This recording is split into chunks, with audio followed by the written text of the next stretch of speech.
কিয়ামতের দিন এক শ্রেণীর মানুষের মুখমণ্ডল হবে আলোকিত, উজ্জ্বল। তাদের চেহারায় ছাপ থাকবে যে তারা জান্নাতে যাবে। এবং এক শ্রেণীর মানুষের মুখটা থাকবে কালো, কুৎসিত, বিশ্রী, জাহান্নামীদের মতো চেহারা। কিয়ামতের মাঠেই বোঝা যাবে।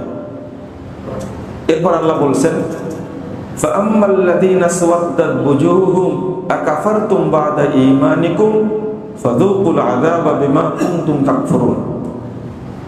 আল্লাহ বলছেন, যাদের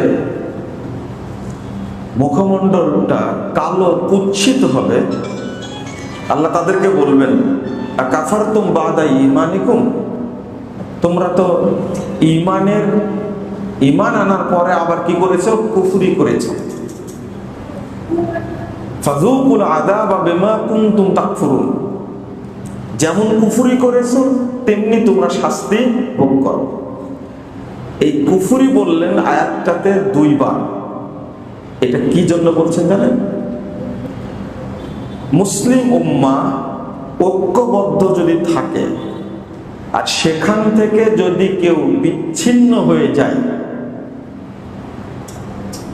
তাকে লক্ষ্য করে আল্লাহ বলছেন, এটা হলো কুফরি একটা।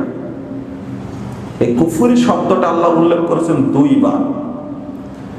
আমার কথা না, আপনি ইয়াউমা তাবিয়াজ্জু বুজুহ ওয়া তাসওয়াদ্দু বুজুহ এই আয়াতটার ব্যাখ্যা করতে গিয়ে রাসূল সাল্লাল্লাহু আলাইহি ওয়াসাল্লামের দোয়াপ্রাপ্ত সাহাবী রাইসুল মুফাসসিরিন ইবনে আব্বাস রাদিয়াল্লাহু আনহু বলছেন, তাবিয়াজ্জু বুজুহু আহলিস সুন্নাহ ওয়াল জামাআহ, কিয়ামতের দিন যাদের মুখটা উজ্জ্বল হবে তারা হলো আহলুল হাদিস।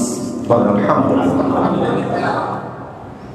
ওয়া তাসওয়াদ্দু বুজুহু আহলিল বিদআহ ওয়াল ফুরকা, আর যাদের মুখটা কালো, কুৎসিত হবে তারা হবে বেদাতি এবং যারা জামাত থেকে বিচ্ছিন্ন হয়েছে তারা।